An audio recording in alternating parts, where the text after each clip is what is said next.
Alô, meu querido irmão, minha querida irmã, você que é devoto de Nossa Senhora Aparecida, é o nosso programa Magnífica.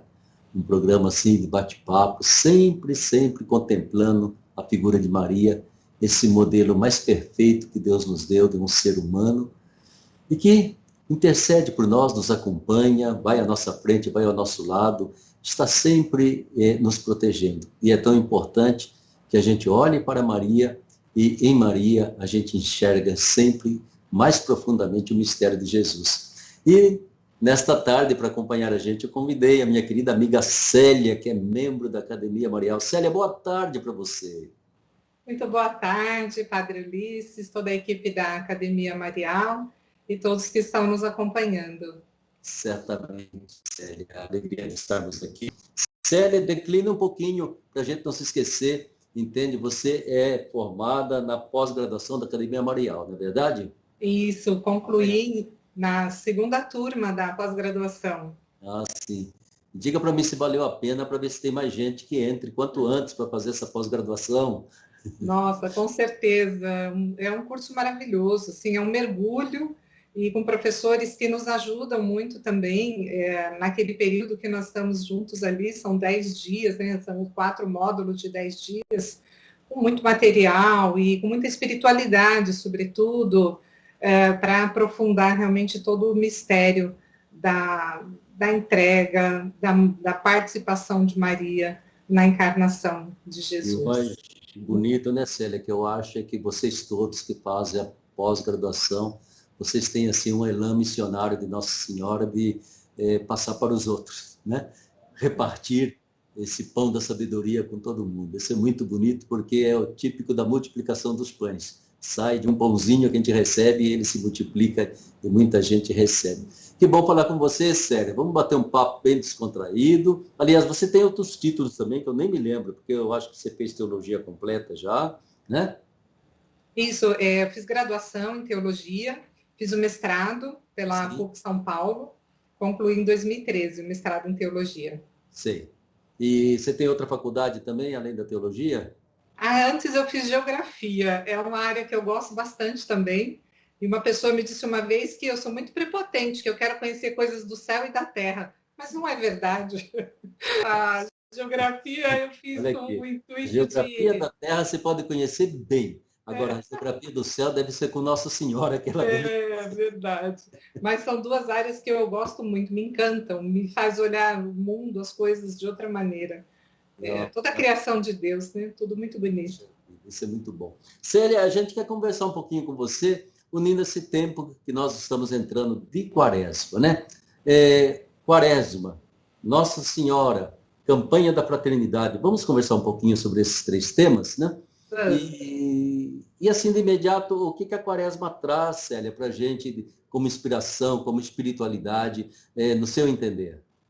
Olha, a quaresma é um período que a igreja nos convida a fazer também mais um mergulho, a renovar a nossa fé Sim, na vida de Jesus, caminhando com Jesus rumo ao Calvário.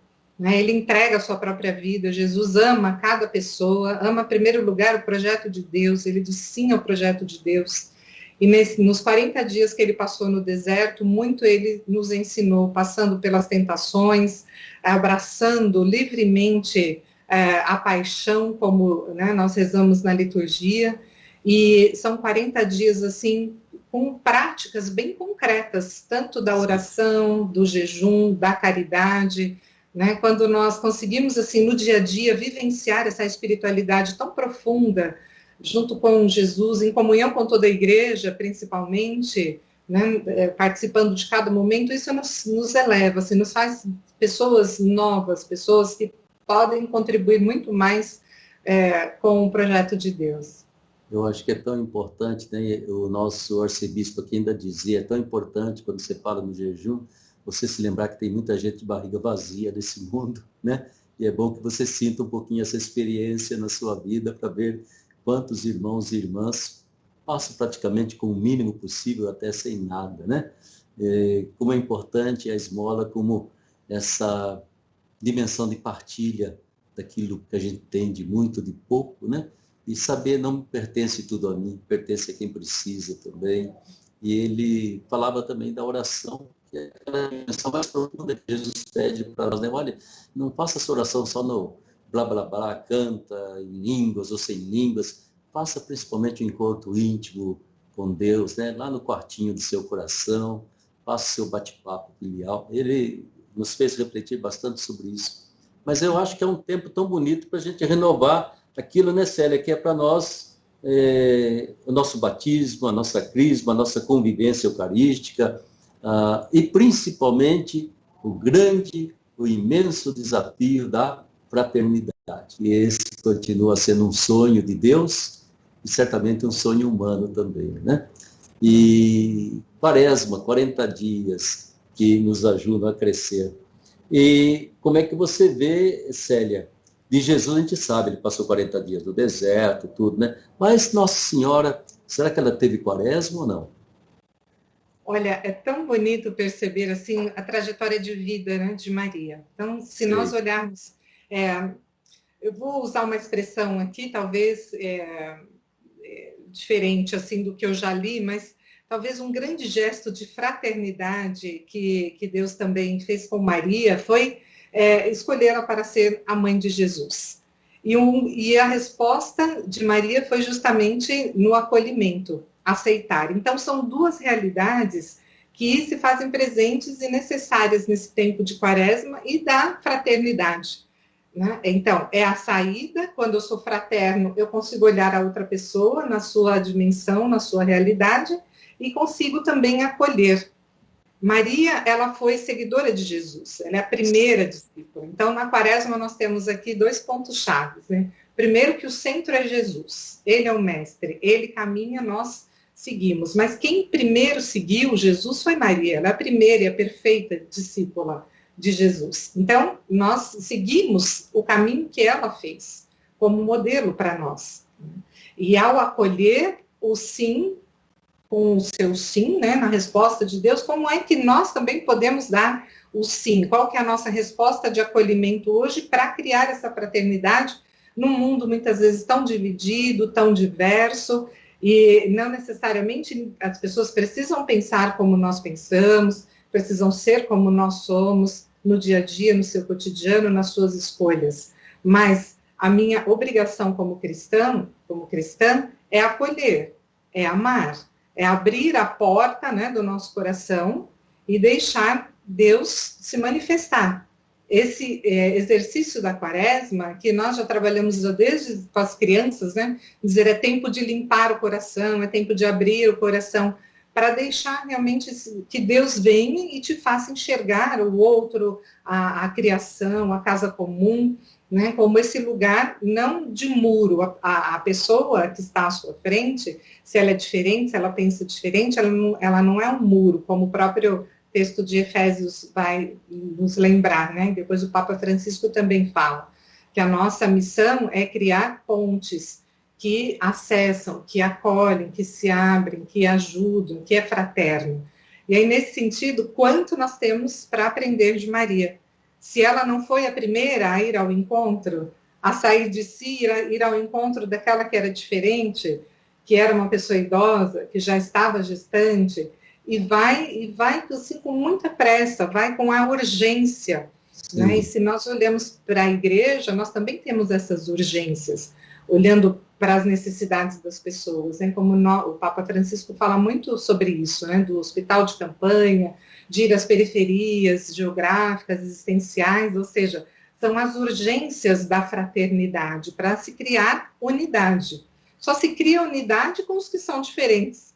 Assim também os primeiros cristãos certamente tiveram que viver a fraternidade, tiveram que buscar esse respeito, esse equilíbrio, porque, pelo contrário, seria de guerra o tempo todo, não teria ali uma harmonia, um entendimento entre eles. Pois é, né? Eu fico pensando, né, Célia, porque tudo aquilo que a gente vive na história da igreja ao longo dos séculos, e vivemos agora nesse tempo, né, foi esse bendito desafio. Como é que eu posso tratar você como minha irmã, como meu irmão, né? Se eu discordo, às vezes, ideologicamente de você, se eu tenho outras posições, tenho outras convicções, e sem deixar que se rompa a fraternidade. Como diz, a gente briga, mas somos irmãos. Depois nos abraçamos e nos queremos bem. Eu acho que esse desafio parece que nós ainda não conseguimos amadurecer para isso, né?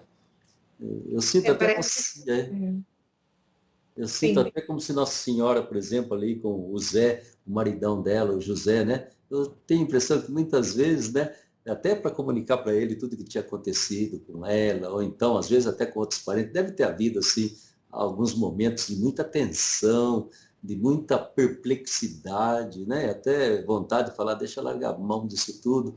E Nossa Senhora, na suavidade de uma mulher tranquila, estou fazendo o que Deus quer, acho que é isso que Deus quer, então eu sigo em frente na minha caminhada. Mas a gente não vê num instante uma atitude de Maria de rejeição, entende? Guardei no meu coração, mais tarde eu vou entender tudo isso e pronto, né? E deixa eu levar a minha missão em frente. Então, é interessante esse ponto, né, que o senhor está colocando, porque ela diz o Lucas que ela guardava no coração. Quando foi dito ali para ela que uma espada transpassaria a sua alma, né, ou seja, um sofrimento que viria pela frente, a cruz, a entrega de Jesus, então ela, como é que ela iria entender o que iria passar?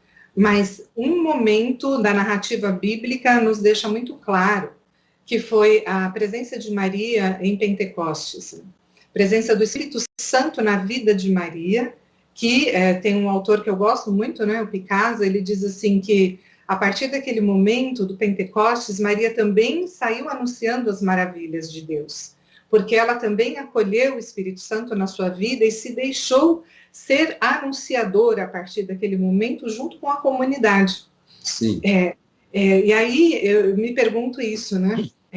Até que ponto nós estamos deixando nos levar por esse espírito de amor, esse espírito de Deus, esse espírito de respeito, de acolhimento, esse mesmo espírito aqui, né, que a Bíblia nos relata e que Maria vivenciou e que nós celebramos também Maria no cenáculo. Então, se ela como discípula missionária, que já era coberta pela sombra do Espírito, mas também depois de toda uma caminhada.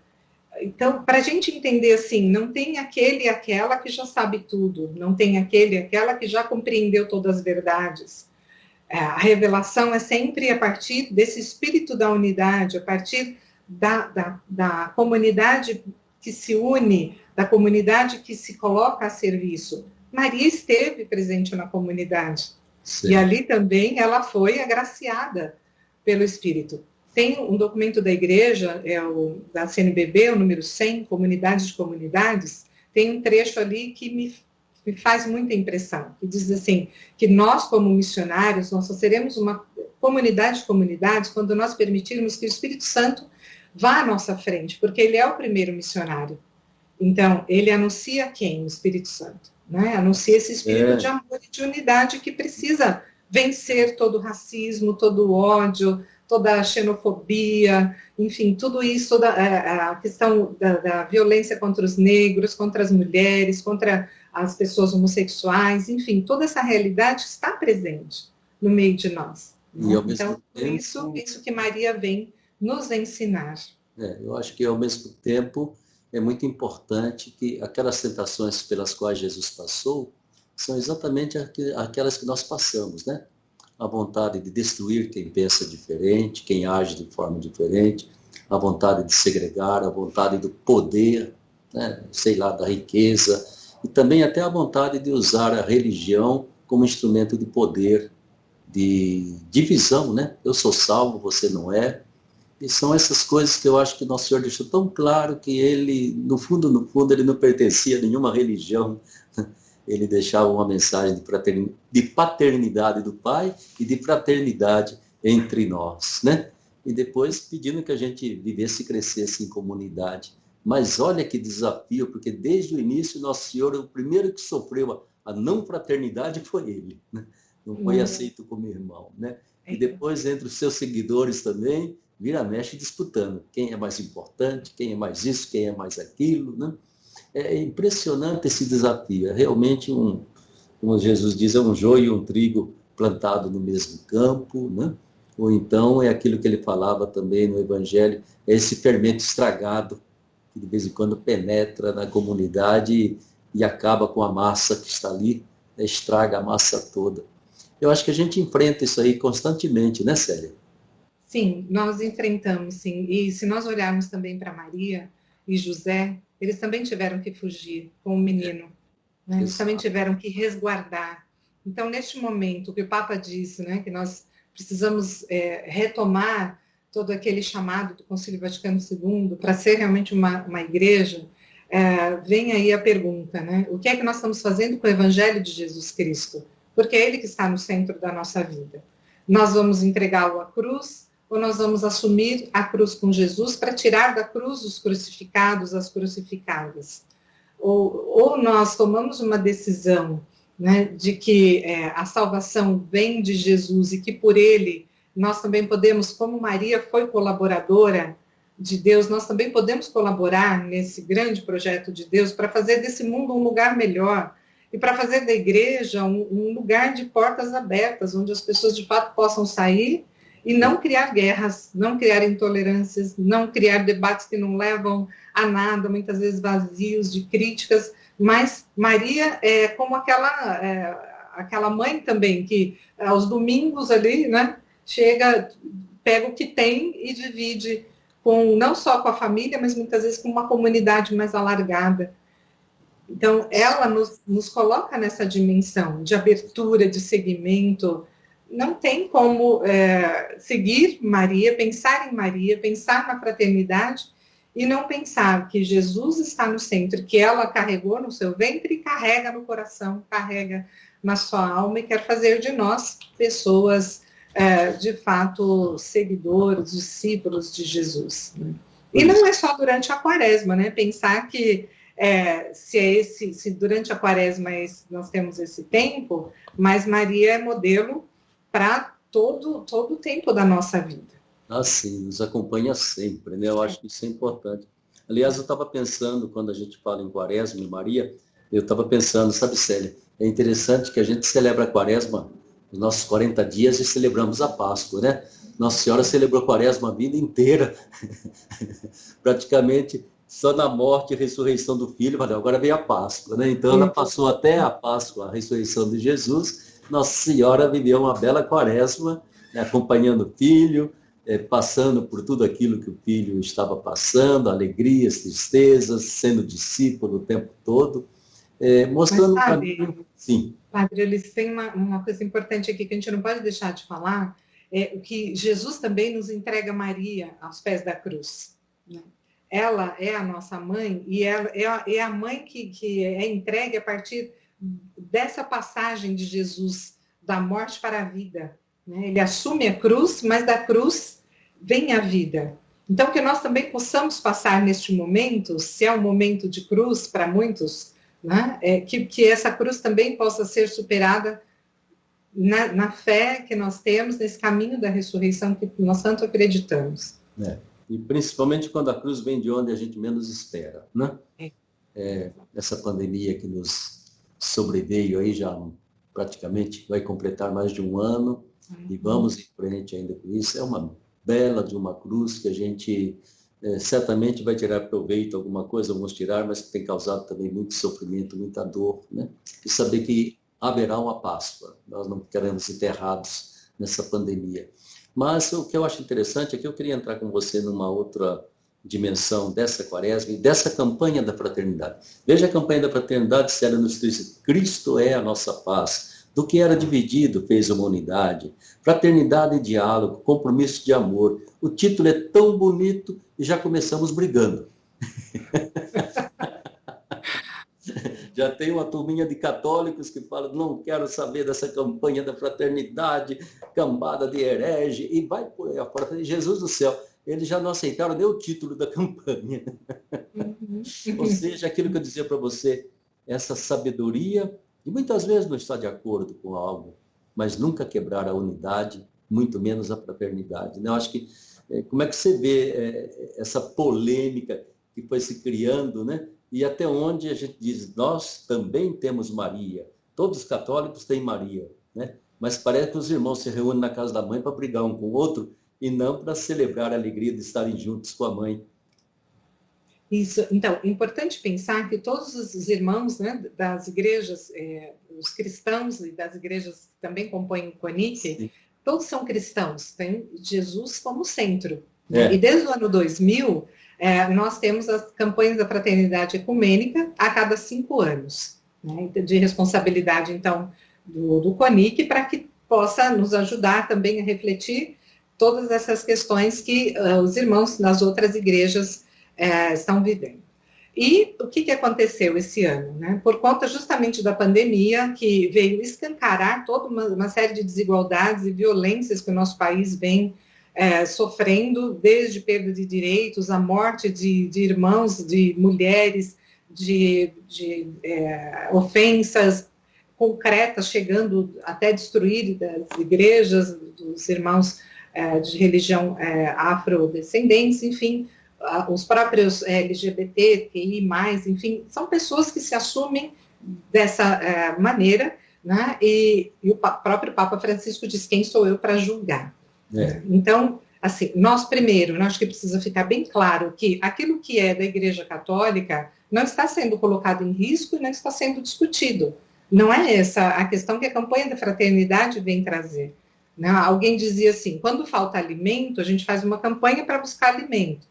Quando falta roupa, faz uma campanha para buscar roupa. Está faltando fraternidade, está faltando unidade. Então, precisamos nos focar no ponto central da campanha da fraternidade e tirar as questões periféricas, porque é isso que tem acontecido. Né? Se nós nos focarmos ali na questão do respeito, da unidade, do acolhimento, sem querer mudar o outro porque é desse jeito, ou é daquele jeito, ou é daquela raça. Então, o que tem sido colocado em xeque em todas essas questões, aí, esses debates, né, é tirar do centro justamente Cristo, que é a nossa paz.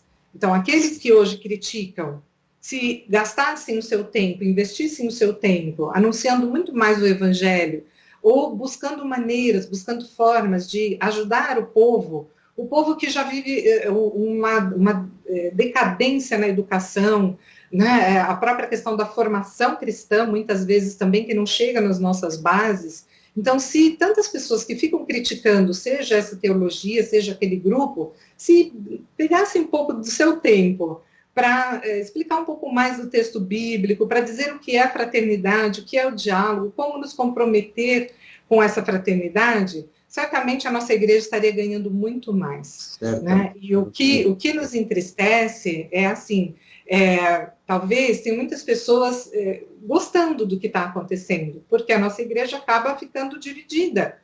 E Cristo fez unidade do que era dividido, quebrou o muro da divisão. E é isso que nós precisamos tomar consciência e nos comprometer de fato com uma comunhão verdadeira, sem ficar apontando o dedo, sem ficar criticando, indo nas redes, até às vezes bispos, né, padres, isso, assim, desculpa, mas não é bonito isso. Não é bonito, mas o que quebra a comunhão. É para derrubar muros, e eles estão fazendo questão de levantar outros muros, né? Até parece que voltaram lá no Trump, lá nos Estados Unidos, fazer mais muro, mais separação ainda entre as pessoas, mais exclusão, né? E quando a grande palavra que está aqui, né, Célia, é diálogo. Só existe diálogo quando eu estou disposto a ouvir o diferente. Aquilo que não faz parte do meu modo de pensar, das minhas convicções, eu ouço com serenidade, entende? Dialogo, acolho. Isso é tão importante na nossa vida, porque das duas uma, a gente, se não dialogar, a gente cria distanciamento. E quem não quer criar distanciamento quer destruir quem pensa diferente, né?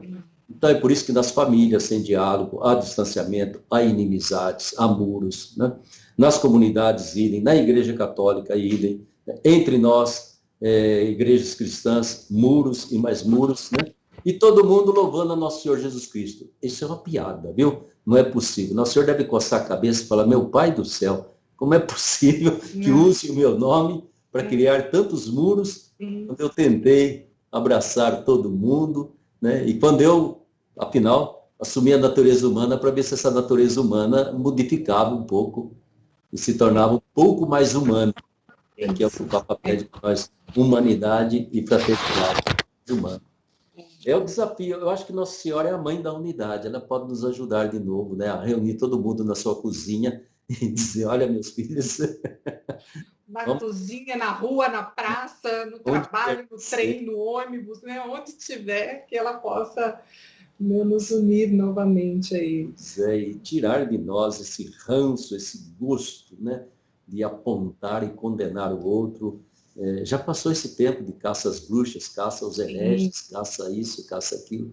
E naquilo que a gente, sei lá, discorda, a gente pode discordar, mas com todo o respeito, sem nunca isso. mandar ninguém para o inferno É, nem para o purgatório.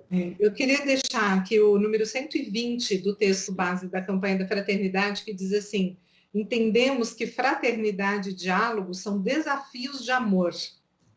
Muito Devemos nos engajar agora na comunidade e no lugar onde vivemos. Acreditamos que Cristo é a esperança do estabelecimento definitivo da fraternidade e da paz. Ou seja, né, desafio de amor, nos engajar na comunidade, não sair, não brigar com a comunidade, mas nos engajar como comunidade e nessa esperança mesmo, que Cristo está, né, caminha conosco e é nele que nós estabeleceremos a paz, a fraternidade, o amor, a unidade, e onde está Jesus, a sua mãe também está ali nos acompanhando. essa mãe da unidade, mãe da fraternidade. Fico pensando sempre, quando Jesus fala para ela, mulher, eis aí os teus filhos, né? Filhos, eis aí a tua mãe. É tão importante a gente perceber que, no fundo, nosso Senhor queria nos reunir todos ao redor de uma mãe e que a gente se tratasse como irmãos e irmãs ao redor dessa mãe. Até certo ponto, Célio, eu acho muito bonito que Nossa Senhora deu conta do recado, porque ela se dividiu em tantos títulos, tantos nomes, mas a gente nunca deixa de identificá-la como a mãe, né? Isso. Seja Aparecida, Nossa Senhora do Socorro, Nossa Senhora de Lourdes, é tudo a mesma mãe, se identificando com N pessoas, N povos, buscando de alguma forma mostrar, eu sou a mãe de todos vocês, né? Negros, brancos, amarelos, todas as cores. A gente tem essa esperança. Célia, mais uma palavra sua aí, essas três palavrinhas que nós colocamos aqui, entende? Maria Santíssima, Quaresma e Campanha da Fraternidade. Como é que você vai encaixar direitinho essas três para nós? Isso. Então, vamos retomar aqui os desafios, né, da vida de Maria, que ela também teve que fazer a sua fuga. O Papa Paulo VI fala, né, que era uma mulher forte, né, que viveu o exílio, que viveu a fuga, e hoje nós também temos tantas mulheres, tantos homens, jovens também, que precisam fugir, muitas vezes, do lugar da violência, né? Então, que nessa quaresma nós possamos abrir bem os nossos braços, os nossos corações, para acolher aqueles que estão fugindo de tantos sinais de morte, da violência doméstica, enfim, de tantas realidades sofridas aí da pandemia, do desemprego, né, tantas pessoas dependendo de um salário que o governo precisa liberar ainda, que o Congresso ainda vai liberar. Então, esse tempo demora, né? As pessoas precisam comer. Tem custado morte. Isso.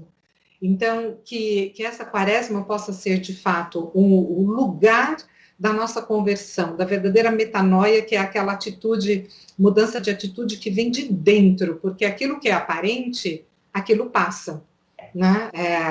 A mudança repentina, não, precisa ser uma mudança passo a passo, caminhando com a mãe, no discipulado, no seguimento a Jesus.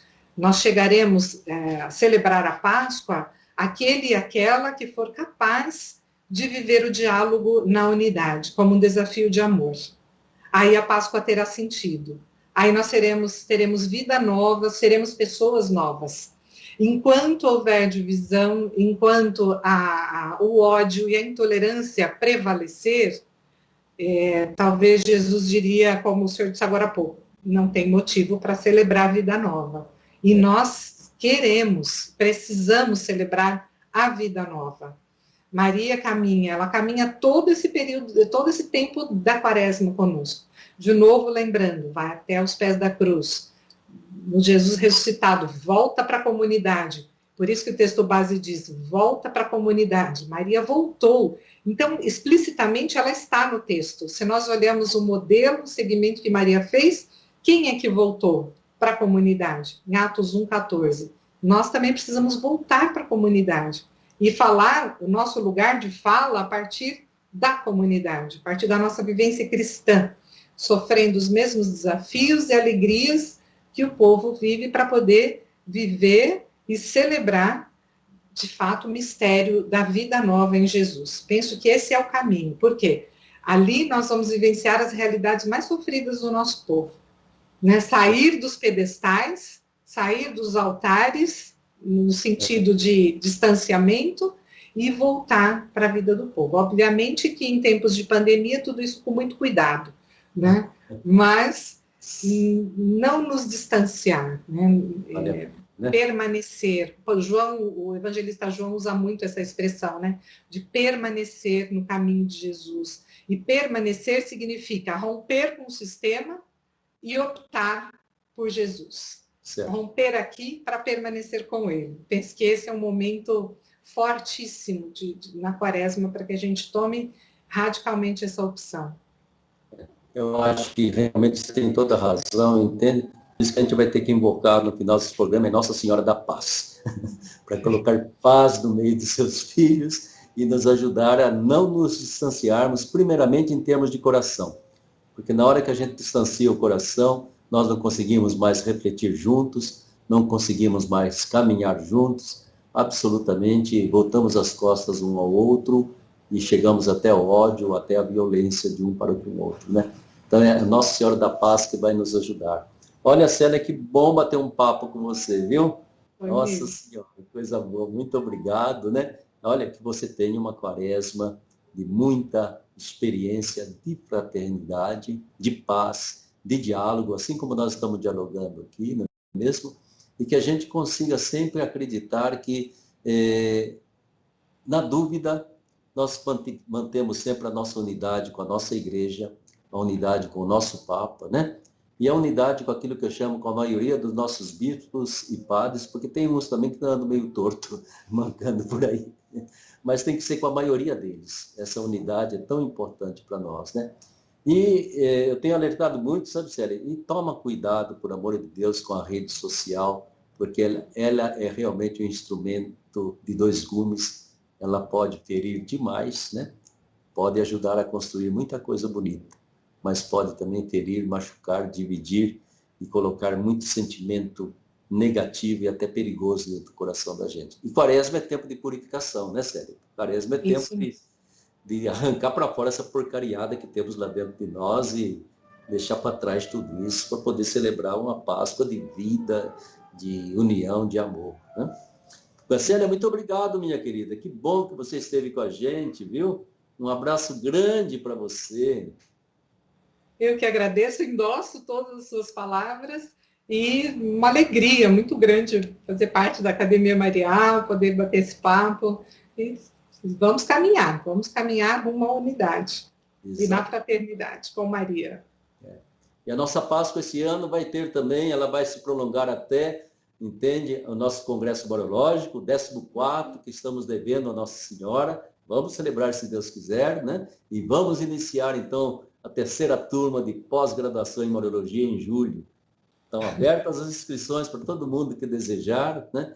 E tenho certeza que Nossa Senhora vai nos abençoar e vai fazer que seja um tempo pascal, tanto o congresso como também vai ser um tempo pascal e pentecostal também, né? Como principalmente essa terceira turma da pós-graduação em Mariologia. Um grande abraço para você, minha irmã. Muita paz no seu coração, muita paz para a sua família, para tudo aquilo que você faz. Muito obrigado pela sua presença, viu? Obrigada também, Padre Luiz. Obrigada à equipe da Academia Marial e a todos que estão nos acompanhando. Tá bom. Aí, meu irmão, minha irmã, tivemos mais um momento de magnífica do nosso bate-papo. Muito obrigado pela sua atenção. Fique com a bênção de Nossa Senhora. Abrace com gosto a campanha da fraternidade. E tenha certeza que você chegando na Páscoa, você possa dizer para Nosso Senhor, Senhor, eu me tornei mais fraterno, eu me tornei mais fraterna durante essa quaresma. Aquele abraço para você e desde já Nossa Senhora acompanhe os seus passos e nos dê a paz do seu Filho Jesus. Muito obrigado.